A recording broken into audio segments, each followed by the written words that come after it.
Hello welcome back to our channel.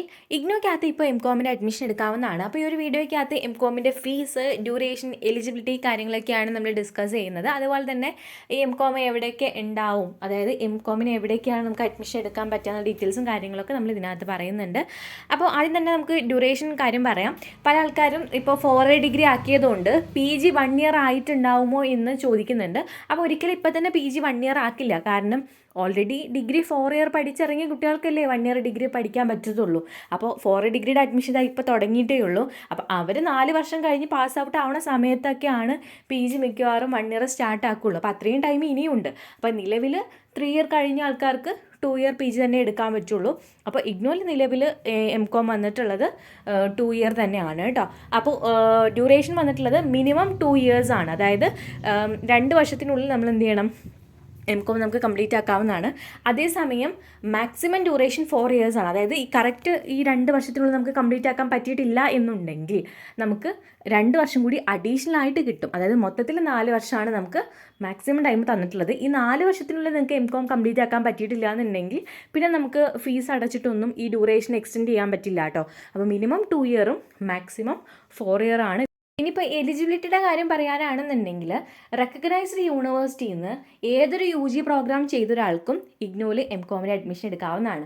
അതായത് BCom കഴിഞ്ഞിട്ടുള്ളവരാവണം തന്നെ ഇല്ല. നിങ്ങൾക്ക് ഏത് പ്രോഗ്രാം ആയിക്കോട്ടെ, അതായത് BA ആയിക്കോട്ടെ, BSc ആയിക്കോട്ടെ, BTech ആയിക്കോട്ടെ, അല്ലെങ്കിൽ BSc നഴ്സിംഗ് ആയിക്കോട്ടെ, എന്തായിക്കോട്ടെ, ഏതൊരു ഗ്രാജുവേഷൻ കഴിഞ്ഞൊരു വ്യക്തിക്കും നമുക്ക് ഇഗ്നോയ്ക്കകത്ത് എംകോമിന് അഡ്മിഷൻ എടുക്കാവുന്നതാണ്. പെർസെൻറ്റേജ് ഒന്നും പറയുന്നില്ല കേട്ടോ. അതായത് നിങ്ങൾക്ക് 50% വേണം, 60% വേണം, അങ്ങനെയൊന്നുമില്ല. നിങ്ങളൊരു റെക്കഗ്നൈസ്ഡ് യൂണിവേഴ്സിറ്റിയിൽ നിന്ന് നിങ്ങളുടെ കയ്യിൽ ഒരു ഗ്രാജുവേഷൻ ഉണ്ടായാൽ മാത്രം മതി. അതായത് പാസ്സായിട്ടുള്ളൊരു സംഭവം ഉണ്ടായാൽ മാത്രം മതി. വേറെ കണ്ടീഷനോ കാര്യങ്ങളോ ഒന്നുമില്ല. പറയാനുള്ളൊരു കാര്യം, റെക്കഗ്നൈസ്ഡ് യൂണിവേഴ്സിറ്റി എന്ന് പറയുന്നുണ്ട്. അപ്പോൾ അതിനകത്ത് തന്നെ ഡിസ്റ്റൻസ് എഡ്യൂക്കേഷൻ ആയിട്ടുള്ള ഭാരതിയാർ, അണ്ണാമലൈ എന്നീ യൂണിവേഴ്സിറ്റിയിൽ നിന്ന് നിങ്ങളൊരു ഗ്രാജുവേഷൻ ചെയ്തൊരു വ്യക്തിയാണെന്നുണ്ടെങ്കിൽ അവർക്ക് ഇഗ്നോയ്ക്കകത്ത് PG ചെയ്യാൻ പറ്റില്ല. അവർ PG ചെയ്യുന്നവരുടെ നിന്ന് അഡ്മിഷൻ കൺഫേം ആവുന്നില്ല. ഒട്ടുമിക്ക പേരുടെയും റിജക്റ്റ് ആവുകയാണ്. സോ അത് റെക്കഗ്നൈസ്ഡ് യൂണിവേഴ്സിറ്റി അല്ലാത്തതുകൊണ്ടായിരിക്കും. കാരണം റിജക്റ്റ് ചെയ്യേണ്ട റീസൺ പറയുന്നത് എന്താ പറയുന്നത്, റെക്കഗ്നൈസ്ഡ് യൂണിവേഴ്സിറ്റി അല്ല എന്നുള്ള രീതിയിലാണ്. ഓക്കെ, അപ്പോൾ എന്തായാലും അവർക്ക് ചെയ്യാൻ പറ്റില്ല കേട്ടോ.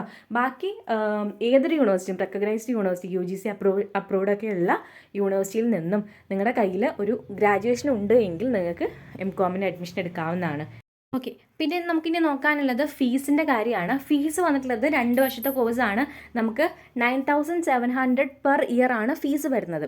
ഓക്കെ, അപ്പോൾ നമ്മൾ ഇയർ വൈസ് ആയിട്ടാണ് പേയ്മെൻറ്റ് ചെയ്യേണ്ടത്. അപ്പോൾ അഡ്മിഷൻ എടുക്കുന്ന സമയത്ത് നിങ്ങൾ ഫുൾ എമൗണ്ട് പേ ചെയ്യേണ്ട കാര്യമില്ല. ഫസ്റ്റ് ഇയറിലെ പേയ്മെൻറ്റ് അഡ്മിഷൻ എടുക്കുമ്പോഴേ നിങ്ങൾ കൊടുക്കണം. അപ്പോൾ 9700 ആണ് ഫസ്റ്റ് ഇയറിലെ പേയ്മെൻറ്റ്. അപ്പോൾ ആ ഒരു എമൗണ്ടും പിന്നെ അഡീഷണൽ ആയിട്ട് നമുക്ക് ഇവിടെ ഈ ഒരു പ്രോഗ്രാം ഇൻഫോർമേഷൻ തുടങ്ങുന്നതിനേക്കാളും മുന്നോട്ട് പറയുന്നുണ്ട് ഒരു 300 രൂപ നമ്മൾ രജിസ്ട്രേഷൻ ഫീസും അതുപോലെ ഡെവലപ്മെൻറ്റ് ഫീസ് എന്ന് പറഞ്ഞിട്ട് 200 രൂപയും കാണിക്കുന്നുണ്ട്. അത് നമ്മൾ എന്ത് ചെയ്യണം, അഡ്മിഷൻ എടുക്കുമ്പോൾ തന്നെ കൂടെ അടയ്ക്കേണ്ടതാണ്. അപ്പോൾ 9700 പെർ ഇയർ എന്ന് പറയുകയാണെന്നുണ്ടെങ്കിൽ അഡ്മിഷൻ എടുക്കുന്ന സമയത്ത് ഫസ്റ്റ് ഇയറിൽ 9700 plus registration fees 300, development charges 200 അടക്കം 10200 രൂപ നിങ്ങൾ എന്ത് ചെയ്യണം, അഡ്മിഷൻ എടുക്കുമ്പോൾ തന്നെ ഇഗ്നോയ്ക്ക് പേയ്മെൻറ്റ് ചെയ്യണം കേട്ടോ. ഓക്കെ, ഇതൊക്കെ ഇൻക്ലൂഡിങ് ബുക്സ് ആണ്. നിങ്ങൾക്ക് ബുക്സ് വേണ്ടാന്നുണ്ടെങ്കിൽ അങ്ങനെ ബുക്സ് ഇല്ലാത്ത ഓപ്ഷൻ കൊടുക്കാനുള്ളതും അഡ്മിഷൻ എടുക്കുമ്പോൾ ഉണ്ടാവും. അങ്ങനെ ബുക്സ് വേണ്ട എന്ന് പറയുകയാണെങ്കിൽ ഈ പറഞ്ഞേക്കുന്ന 9700 മുകളിൽ 15% ഡിസ്കൗണ്ട് കിട്ടും. ഓക്കെ, അപ്പോൾ നമ്മൾ ഈ പറയുന്ന എമൗണ്ട് ഒക്കെ ഇൻക്ലൂഡിങ് ബുക്സ് ആണ്. ബുക്സ് നമ്മുടെ പോസ്റ്റിലായിട്ട് ഇഗ്നോ അയച്ചു തരും. ഈ ഒരു കോഴ്സ് നമുക്ക് എവിടേക്കാണ് കേരളത്തിൽ അഡ്മിഷൻ കൊടുക്കുന്നത് എന്ന് നമുക്ക് പറയാൻ പറ്റും. അപ്പോൾ നമ്മൾ ഇത് വന്നിട്ടുള്ളത് അഡ്മിഷൻ പോർട്ടലാണ്. നിങ്ങൾക്ക് ഇന്ത്യയിൽ എവിടെ വേണമെങ്കിലും റീജിയൻ സെൻറ്ററും സ്റ്റഡി സെൻറ്ററൊക്കെ ഓപ്റ്റ് ചെയ്യാൻ പറ്റും. അപ്പോൾ ഈ ഓപ്റ്റ് ചെയ്യുന്ന സ്റ്റഡി സെൻറ്ററിലാണ് നമ്മൾ അസൈൻമെൻറ്റും കാര്യങ്ങളൊക്കെ സബ്മിറ്റ് ചെയ്യേണ്ടത്. അപ്പോൾ നിങ്ങൾക്ക് കേരളത്തിലും അതിന് പുറത്തുള്ളിടത്തൊക്കെ നോക്കാം കേട്ടോ. അപ്പോൾ നമ്മൾ മെയിനായിട്ട് കേരളത്തിലാണ് ഡിസ്കസ് ചെയ്യുന്നത്. കാരണം കൂടുതൽ പേര് ഇവിടെ തന്നെയാണ് കൊടുക്കാറുള്ളൂ. അപ്പോൾ കേരളത്തിൽ മെയിനായിട്ട് 3 റീജിയൽ സെൻറ്റേഴ്സാണ് വരുന്നത്. ഒന്ന് വന്നിട്ടുള്ളത് വടകര, പിന്നുള്ളത് കൊച്ചിൻ, പിന്നെ ട്രിവാൻഡ്രം. അപ്പോൾ ഇതിൽ ഏറ്റവും ബെസ്റ്റ് ഒരു റീജിയൻ സെൻറ്റർ പറയുകയാണെങ്കിൽ കൊച്ചിനാണ്. എൻ്റെ ഒരു പേഴ്സണൽ ഒപ്പീനിയനാണ്. കാരണം നമ്മളൊരു ഏകദേശം ഒരു 3 വർഷമായിട്ട് ഈ ഒരു ഫീൽഡിലുള്ളതുകൊണ്ട് നമുക്കറിയാം എവിടെ നിന്നാണ് പെട്ടെന്ന് റെസ്പോൺസും കാര്യങ്ങളൊക്കെ കിട്ടുക എന്ന് അറിയുന്നതുകൊണ്ടാണ് ഞാൻ പറയുന്നത് കൊച്ചിനാണ് കുറച്ചുകൂടി നല്ലത്. പക്ഷെ നിങ്ങൾക്ക് അവിടെയൊക്കെ എന്ത് ചെയ്യാം, അഡ്മിഷൻ എടുക്കാം, അതിൽ കുഴപ്പമൊന്നുമില്ല. അപ്പം നിങ്ങൾക്ക് എവിടെയാണോ നിയറസ്റ്റ്, അപ്പം നിങ്ങൾക്ക് എവിടെയാണ് അസൈൻമെൻറ്റ് വെക്കാൻ സുഖം, അല്ലെങ്കിൽ നിങ്ങൾക്ക് എവിടെ നിന്നാണ് എവിടെ പോയാലാണ് നിങ്ങൾക്ക് പെട്ടെന്ന് ഇൻഫോർമേഷൻസ് കിട്ടുക എന്ന് കാര്യങ്ങളൊക്കെ നോക്കിയിട്ട് നിങ്ങൾക്ക് എന്ത് ചെയ്യാം, സ്റ്റഡി സെൻറ്ററും റീജിയൻ സെൻറ്ററൊക്കെ ഓപ്റ്റ് ചെയ്യാവുന്നതാണ്. അപ്പോൾ അത് എവിടെയൊക്കെ ഉണ്ടെന്ന് അറിയാൻ പറ്റുമോ വെച്ച് കഴിഞ്ഞാൽ ഈ ഒരു പ്രോഗ്രാം ഇൻഫോർമേഷൻ എടുക്കാം. ഇതിനകത്ത് എടുത്തിട്ട് നിങ്ങൾ എന്ത് ചെയ്യുക, അപ്പോൾ നിങ്ങൾക്ക് MCOM ആണ് വേണ്ടതെങ്കിൽ MCOM എന്ന് സെർച്ച് ചെയ്ത് കൊടുക്കുക. അപ്പോൾ ഇതാ MCOM വരും. അപ്പോൾ റീഡ് മോർ കൊടുത്തു കഴിഞ്ഞാൽ ഏറ്റവും താഴോട്ട് പോയി കഴിഞ്ഞാൽ അത് ഇവിടെ ഉണ്ടാവും regional and study centre details എന്ന് പറഞ്ഞിട്ട് ഇങ്ങനെ കാണും. അപ്പോൾ ഇതിനകത്ത് തിരഞ്ഞെടുക്കുക എന്ന് പറയുന്നത് വളരെ ഡിഫിക്കൽട്ടാണ്. അപ്പോൾ നിങ്ങൾക്ക് വേണ്ട സ്ഥലങ്ങൾ നിങ്ങൾക്ക് എന്ത് ചെയ്യാം, ഇവിടെ ഫൈൻഡിനെ പേജ് കൊടുത്തിട്ട് നിങ്ങൾക്ക് സെർച്ച് ചെയ്യാവുന്നതാണ്. അപ്പോൾ ഞാൻ കൊച്ചിനാണ് എനിക്ക് വേണമെങ്കിൽ കൊച്ചിനെന്ന് സെർച്ച് ചെയ്യുന്നു.